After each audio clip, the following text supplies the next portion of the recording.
హమ్మయ్య! మొత్తానికి సుకుమార్ గారు 3 సంవత్సరాల నుంచి చెక్కుతున్న 'పుష్ప 2' మూవీ నుంచి ట్రైలర్ రిలీజ్ అయిపోయింది. అండ్ ఎలా అనిపించింది మీకు? నాకైతే మూవీకి ఎఫర్ట్ చేసిన ప్రతి రూపాయికి సుకుమార్ గారు 100% న్యాయం చేశారనిపించింది. కంప్లీట్లీ మ్యాడ్ స్టఫ్ అబ్బా! అవుట్ అండ్ అవుట్ యాక్షన్ పాయింట్తో మొత్తం ట్రైలర్ కట్ చేశారు.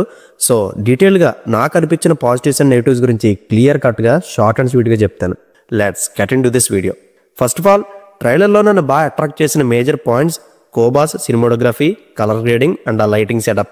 ఈ 3 యాక్యురేట్గా వర్క్ అయితే ఆ పిక్చర్ క్వాలిటీ ఎంత బ్యూటిఫుల్గా ఉంటుందో పుష్ప 2 ఫ్రేమ్స్ చూస్తే అర్థమైంది. ఈ స్లైడ్ అవుతున్న ఒక్కొక్క ఫ్రేమ్ చూడండి, వాటి లెన్సింగ్ కానీ డీటెయిలింగ్కి నేనైతే స్టన్ అయిపోయాను. రీసెంట్గా వచ్చిన త్రిబులర్ మూవీ తర్వాత మళ్ళీ ఆ క్వాలిటీ ఫ్రేమింగ్ని నేను ఈ పుష్ప 2 ట్రైలర్లోనే చూశాను. అండ్ మీరు ఈచ్ షాట్ని పాస్ చేసుకుంటూ చూడండి, మీకు అర్థమవుతుంది. యాక్చువల్గా పుష్ప 1 టేజర్ నాకు చాలా బాగా నచ్చింది. బట్ ట్రైలర్ చూస్తే నాకు అంత ఎక్కలేదు. నేను చెప్పింది జస్ట్ కలర్ గ్రేడింగ్ గురించి మాత్రమే. ఎందుకంటే పుష్ప 1 ట్రైలర్ ఏదో మాసిపోయినట్టు ఉంటుంది. అఫ్ కోర్స్ పుష్పరాజ్ స్టార్టింగ్ స్టేజ్లో ఉన్నప్పుడు చింపిరి జుట్టు వేసుకుని ఎండకు ఎండి వానకు తడిసే మేకవర్తో ఉంటాడనేమో సింబాలిక్గా ఆ స్టైల్లో చూపించారు. కానీ ఇప్పుడు మన పుష్పరాజు ఉత్తి పుష్పరాజు కాదు, ఇప్పుడు ఆయన సిండికేట్ రోలర్, వేసే బట్టలు, తిరిగే వెహికల్స్తో మొత్తం రేంజే మారిపోయింది. ఇప్పుడు ఒంటికి మట్టి పట్టకుండా మొత్తం మెరిసిపోతున్నాడు. దానికి తగ్గట్టే మూవీ విజువల్స్ కూడా మెరిసిపోతున్నాయి. అందుకే పుష్పరాజ్ వేసే క్వాలిటీ కాస్ట్యూమ్స్కి విజువల్స్ మ్యాచ్ అయ్యేలా డిజైన్ చేసుకున్నారు. నిజంగా ఎక్సలెంట్ వర్క్. సుకుమార్ గారి మైండ్లో ఉన్న విజువల్ని కోబా బ్రో తన సినిమాటోగ్రఫీ స్కిల్తో చంపేశాడు. గుర్తుపెట్టుకోండి, మూవీ రిలీజ్ అయ్యాక ప్రతి ఒక్కరూ ఆయన వర్క్ గురించి రీసౌండ్ వచ్చేలా మాట్లాడుకుంటారు. అయితే చాలామంది పుష్ప 2లో జాతర సీక్వెన్స్ కోసం ఎదురు చూస్తున్నారు. ఎందుకంటే ఒక 20 మినిట్స్ సీక్వెన్స్ కోసం 70 కోట్లు ఖర్చు పెట్టి 3 నెలల నైట్ టైములు షూట్ చేసి మాస్ ఎలివేషన్ ప్రిపేర్ చేశారని. సుకుమార్ గారి గురించి, పుష్ప 2 గురించి ఛాన్స్ వచ్చినప్పుడల్లా దీని గురించే ప్రతి ఒక్కరి డిస్కషన్. నాకు తెలిసి ఇది జస్ట్ ఫైట్ సీక్వెన్స్ మాత్రమే కాదు. సూసకి సాంగ్ ఉంది కదా, ఆ సాంగ్ని ఎమోషనల్ వేలో డిఫరెంట్ లెవెల్లో ఈ సీక్వెన్స్లోనే పోర్ట్రే చేయబోతున్నారు. అందుకే లిరికల్ వీడియోలో ఏ క్లిప్ కూడా వదలలేదు. ఇది కంప్లీట్గా హార్డ్ ఎడిటింగ్ సీక్వెన్స్ అయి ఉంటుందని నేను గట్టిగా బిలీవ్ చేస్తున్నా. ఫైట్స్ ఏముందండి, ఆ టైంకి హై ఇస్తుంది, స్టైలింగ్ కొత్తగా ఉంటుంది. బట్ ఫైట్స్ వెనకుండా ఎమోషనే కీ ఫ్యాక్టర్. అండ్ ఈ క్లిప్స్ కనుక మీరు గమనిస్తే ఇవన్నీ ఆ సాంగ్ తాలూకు షార్ట్సే. ఇది ప్రాపర్గా వర్కౌట్ అయితే మాత్రం అదిరిపోతుంది.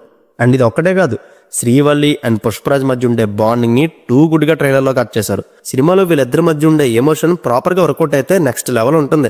బికాజ్ ఎమోషన్కి కనెక్ట్ అవని మనిషే ఉన్నాడు కదా. అయితే పుష్పరాజ్ మదర్ అండ్ ఫాదర్ ఎమోషన్ని మాత్రం ట్రైలర్లో ఎక్కడా చూపించలేదు. అండ్ పుష్పరాజ్కి వాళ్ళ నాన్నతో ఉండే బాండ్ గురించి పార్ట్ 1లో చెప్పడమే కానీ ఆయన ఫేస్ని ఎక్కడ రివీల్ చేయరు. అండ్ ఈ ట్రైలర్లో ఆ మెయిన్ పాయింట్ని కొంచెమైనా టచ్ చేస్తారు అనుకున్నా, బట్ డిసప్పాయింట్ చేశారు. ఎందుకంటే ఇంటి పేరు అనే మోటివ్ మీదే ఎంటైర్ పుష్పరాజ్ క్యారెక్టర్ రన్ అవుతుంది.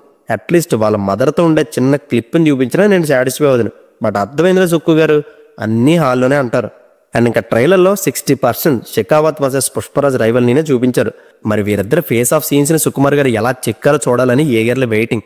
ఎందుకంటే సుకుమార్ గారి రైటింగ్ మిగతా వాళ్ళ కాదు, ప్రొటాగనిస్ట్ అండ్ యాంటాగనిస్ట్ క్యారెక్టర్స్లో చాలా డెప్త్ ఉంటుంది. ఏదో ఇద్దరు కొట్టేసుకొని గుద్దేసుకొని రొటీన్ టెంప్లెట్లో కాకుండా జస్ట్ మైండ్ గేమ్తో నడుస్తుంది. అండ్ మీరు ట్రైలర్లో చూస్తే పుష్పరాజ్ వర్సెస్ షెకావత్ మధ్య యాక్షన్ బ్యాటిల్ అనేది ఉండదు, జస్ట్ టిట్ ఫర్ టాట్ వేలో చూపించారు. పుష్పరాజ్ వెనుకున్న వర్కర్స్ని టార్చర్ చేయడం, అతని రెడ్ శాండిల్ని గోడౌన్ని ధ్వంసం చేయడం, ఇదే పనిగా పెట్టుకున్నాడు షెకావత్. మరి డ్రాయర్తో నడిపించాడు కదా, ఆ మాత్రం కోపం ఉంటుందిలేండి. అండ్ ఇంకా ట్రైలర్లో రివీల్ చేసిన కొన్ని డైలాగ్స్ మాత్రం చాలా బాగా నచ్చాయి నాకు. వీడికి డబ్బు అంటే లెక్కలేదు, పవర్ అంటే భయం లేదు, బట్ లోపల తెలియని బాధ అయితే ఉంది. అండ్ నామ్ చోటా లేకిన్ సౌండ్ బౌత్ బడా హే, అండ్ శ్రీవల్లి నా పెళ్ళాం మాట మొగుడింటే ఎట్టా ఉంటుందో ప్రపంచాన్ని చూపిస్తా. ఇలా పుష్పరాజ్ మాట్లాడిన డైలాగ్స్ కానీ, పుష్పరాజ్ గురించి మాట్లాడిన డైలాగ్స్ కానీ భలే కిక్కిచ్చాయి. సుకుమార్ గారి స్టోరీ రైటింగే కాదు, ఆయన తన టీంతో కలిసి రాసిన ఈ డైలాగ్స్ బాగా వర్కౌట్ అయ్యాయి. అండ్ ఈ ట్రైలర్లో పుష్పరాజ్ క్యారెక్టర్ను మాత్రం చాలా ఇంటెన్స్గా చూపించారు. నేషనల్ టు ఇంటర్నేషనల్ లెవెల్కి తన జర్నీ ఉంటుంది. మరి ఈ దారిలో తనకు అడ్డొచ్చిన ప్రతి అబ్స్టాకిల్ని దాటుకుంటూ అప్ అండ్ డౌన్స్ ఫేస్ చేస్తూ ఒక్కడిగా వెళ్ళే తన ధైర్యానికి మనం కనెక్ట్ అయ్యాం కాబట్టే ఈ సినిమా మీద అంత యాంటిసిపేషన్ ఉంది. ఇంకా మన బన్నీ గారి యాక్టింగ్ కెపాసిటీ గురించి నేను చెప్పక్కర్లేదు, కొంచెం ఎక్కువ చెప్పినా నన్ను ఫ్యాన్ అనేస్తారు. డైరెక్ట్ December 5th చూసి ఎవరికి వాళ్ళు ఇండివిజువల్గా తెలుసుకుంటారు. అండ్ ఇందులో మెయిన్ విలన్ షెకావత్ అయినా అతని చుట్టూ సపోర్ట్లో ఉండే సునీల్ గారు, అనసూయ గారు, జాల్ రెడ్డి వాళ్ళ అన్న, అఫ్ కోర్స్ రావు రమేష్ గారు, వీరంతా పుష్పరాజ్కి యాంటీయే. మరి వీళ్ళందరినీ పుష్ప తొక్కుకుంటూ ఇంటర్నేషనల్ లెవెల్కి ఎలా రీచ్ అవుతాడనే అతని రూలింగ్ని సుకుమార్ గారు ఎలా క్రాఫ్ట్ చేశారనే చూడాలని చాలా యాంటిసిపేషన్గా ఉంది. ఇంకా ట్రైలర్లో బోనస్ షాట్స్ చెప్పాలంటే శ్రీలీల గారి కిస్సిక్ సాంగ్ విజువల్స్ చూస్తేనే హాట్నెస్ ఓవర్లోడెడ్, ఫుల్ సాంగ్ కోసం వెయిటింగ్. బట్ సమంత గారు ఇచ్చిన ఇంపాక్ట్ శ్రీలీల గారు ఇస్తారంటారా? మీకేమనిపిస్తుంది? అయితే అన్ని పాజిటివ్సే కాదు, కొన్ని నెగిటివ్స్ కూడా అనిపించాయి. అందులో ముఖ్యంగా కొన్ని సీజీ షాట్స్ అండ్ ఆ బ్లాస్టింగ్ చేసే క్లిప్స్ ఉన్నాయి కదా, అవి బ్యాక్గ్రౌండ్తో ప్రాపర్గా బ్లెండ్ అవ్వలేదు అనిపించింది. పాస్ చేసి చూస్తే క్లియర్గా కనబడిపోతున్నాయి ఆ మిస్టేక్స్. మేబీ ఫీడ్బ్యాక్ వస్తుంది కదా, ఫైనల్ అవుట్పుట్లో అది కరెక్ట్ చేసుకుంటారేమో. అండ్ దాంతోపాటు డిఎస్పీ గారి బ్యాక్గ్రౌండ్ స్కోర్ చాలా ఎక్స్పెక్ట్ చేశాను నేను, కానీ టేజర్ ఇచ్చిన హై ట్రైలర్లో ఇవ్వలేదు. అసలు టేజర్కి మేజర్ ప్లస్ ఆ బ్యాక్గ్రౌండ్ స్కోర్, కానీ ట్రైలర్ చూసిన తర్వాత అది డ్రాబ్యాక్ అయింది అనిపించింది. ఆయనకి టైం లేకో ఏమో తెలియదు, కానీ ఇంకొంచెం బెటర్గా చేసుంటే బాగుండు. అండ్ ఈ టైం ఇష్యూ రావడం వల్ల వేరే మ్యూజిక్ డైరెక్టర్స్ని కూడా పిలిపించుకొని ఈ మూవీకి బీజిఎమ్స్కి వాడుకుంటున్నారు. అండ్ ఎవరు చేస్తే అంటే అవుట్పుట్ బాగుండాలి అంతే. So that's it guys. Pushpa 2 trailer మీద నాకు అనిపించిన పాజిటివ్స్ అండ్ నెగిటివ్స్ అండ్ నా ఒపీనియన్ మొత్తం చెప్పేసా. డ్యామ్ షూర్గా December 5th సినిమా బద్దలైపోతుందని నా గట్ ఫీలింగ్. బికాస్ సుకుమార్ గారి రేటింగ్ మీద నాకున్న నమ్మకం అది. రాసి పెట్టుకోండి, బిగ్గెస్ట్ ఓపెనింగ్ రాబోతుంది. అండ్ రిలీజ్కి దగ్గరలో ఇంకో ట్రైలర్ కూడా రిలీజ్ చేయొచ్చు అంటున్నారు, దాని మీద కూడా డిస్కస్ చేద్దాం. అండ్ కొంచెం టైం తీసుకొని ట్రైలర్ బ్రేక్ డౌన్ వీడియో కూడా చేస్తాను, ఓకే? అండ్ ఈ పుష్ప 2 ట్రైలర్ చూసాక మీకేమనిపించిందో మాత్రం కామెంట్ చేయండి, నేను తెలుసుకుంటా. అండ్ వీడియో నచ్చితే లైక్ చేయండి. See you in the next video. Take care friends, and అస్సలు తగ్గేదేలే.